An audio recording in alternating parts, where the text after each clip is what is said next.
Welcome back yet again, sailors, to the world of Eternum. Looks like a new dev blog came a little sooner than expected, but this time around we get the chance of diving into New World's full character progression system. Apparently after this one there's still another 2 they're planning to release, both for crafting and the weapon mastery system. On top of that, there's multiple different media related events that are going to be showcasing New World. Amazon's starting to bring out the big guns, so without further delay, let's go ahead and get right into this.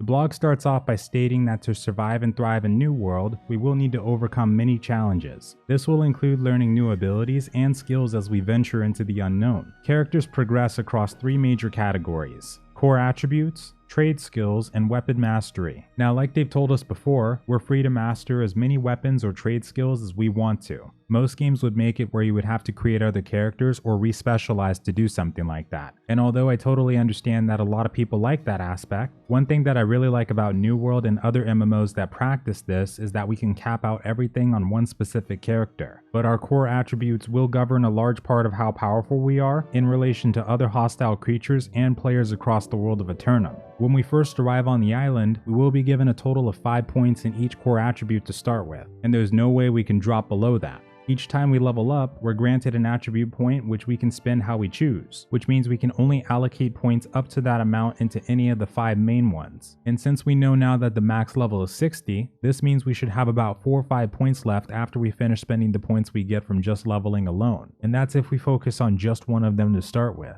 Now, we can respect these points by spending gold, but it appears safe to assume that we'll be spending about 2,000 coins per respec at level 60. It does say we will be able to respec for free early on in the game though, so don't be afraid to play around with different builds and combinations until you find one you're comfortable with. And let's continue by listing the 5 attribute points confirmed for our progression. First, we have strength, which ties into our power with melee weapons. Heavy ones such as warhammers, maybe the great axe, and by the way, we may have already seen the great sword. All of those should be influenced by it to a certain degree, as opposed to lighter melee weapons like swords and throwing axes. From what we can see, these ones scale primarily off strength but can also scale off dexterity at a lesser amount. Dexterity, being the second attribute, increases our effectiveness with ranged weapons, bows, muskets, pistols most likely. All of these grow in power as our dexterity increases, along with lighter melee weapons also seeing an increase, but not as much as they would with strength. This part is very interesting though, because what that means is, if your character focuses primarily on range combat, you can still have melee weapons to fall back on. Like, let's say the spear weapon is based off dexterity too. That means you could use a bow for long range, pistol for mid to short as backup, and spear as a last resort. This gives you the chance to get full use from your build, so you don't just have something in your last slot taking up space, or no way to defend yourself if people get close. What I would love to see is weapons that are based mainly off dexterity instead of strength that are melee based. Like, let's say the rapier goes off dexterity as its main and strength as a backup, or just dexterity alone. I think that would be really good for giving players a more flexible approach to customizing their builds. I think I'd personally enjoy using a weapon like that and respecializing from time to time.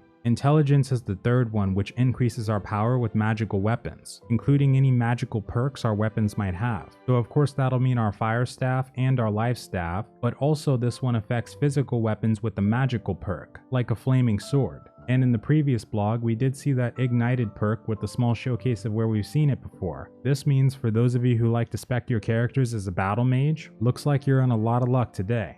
Focus is the fourth one, which we have not talked about yet. This one governs our mana recovery and our skill cooldowns. Higher focus not only means we can cast our spells more on a regular basis, but also that we can use our abilities much more frequently. This gives us much more to work with, not just for mages, but also for those of you who like to theory craft. A cooldown reduction attribute could be really useful for, let's say, a fast-paced weapon like rapiers or spears, and maybe even heavier ones like a greatsword for reducing something like a charge ability. Really excited to see what we'll be able to do at beta and launch with this one. Then lastly, we have Constitution. Just like in other games, this bad boy takes over your health pool. The higher our constitution, the more damage we can take before our characters are KO'd. So far we haven't seen any of these having any influence on stamina, but I think either constitution or focus will be perfect for that in the future, especially because we'll be using it not only to dodge but to block as well. Jewelry is also going to boost our stats past the soft cap of 60 after you finish maxing out your main one. So after you finish maxing out your main one, you might be able to get more points into a secondary, or keep stacking up your main.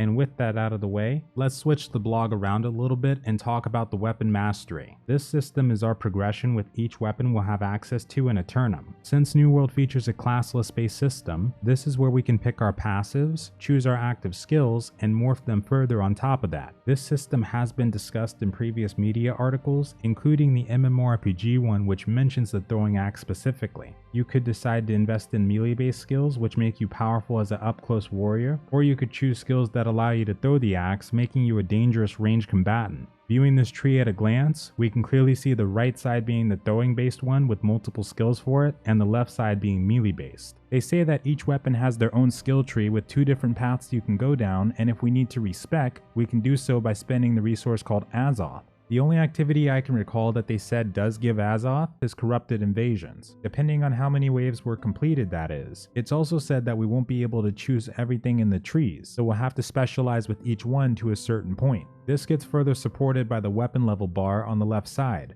It shows that the character has a weapon level of 13 out of 20. If we count how many points are specced into these skills and passives, we have counted 11 on the right side and just 1 on the left. So most likely we only get 1 per weapon skill level, and after 20 we can only respec to change it around. Leveling these up is done by using the weapon more, so if you spend your time getting from 1 to 60 only using a fire staff, you'll probably have it maxed out at the end. I'm sure that you've also noticed on the left side that we only have 3 ability slots to use. These appear to be bound by Q, R, and F by default. This is something we've seen in previous footage already, along with the fact that cooldowns between weapons are shared. Because of this, you won't be able to do something like stance or weapon dancing like you might see in other games. And you'll also have to be very careful with the abilities you do bring into battle. But this could also be where an attribute like focus comes into play for reducing cooldowns. And now, we can move on to the final topic, the trade skills, the main thing to help the economy go round. A lot of these we can compare to the previous alpha because although it doesn't give us an in-depth breakdown for these, just knowing that these professions are in the game means that we can speculate what we might be able to craft based off previous information. It starts off by telling us that these make up the variety of non-combat skills we can master. There are a total of 4 gathering skills, 5 refining, and 7 crafting.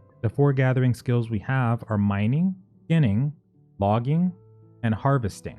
But we're 100% missing fishing and bounty hunting. Not that we could do bounty hunting now, but still. Leveling up a gathering skill unlocks the ability to gather different, higher tier resources. So in the previous alpha, we would start off by gathering like iron for instance, and then we'd work our way up to star metal and orichalcum as time went on. They say that miners gather stone and ore, skinners gather animal hide, loggers get wood, harvesters get fiber, fruit, and vegetables. And also, as our skills increase, we get the ability to detect nearby gatherable resources and find special resources that can modify items while crafting. Which does sound like we'll be able to modify equipment to get our own choice of perks. Maybe if we find a resource capable of putting a fire-based or void-based perk on our item, we can apply that at a crafting bench. The 5 refining skills include smelting, stone cutting, wood cutting, tanning, and weaving.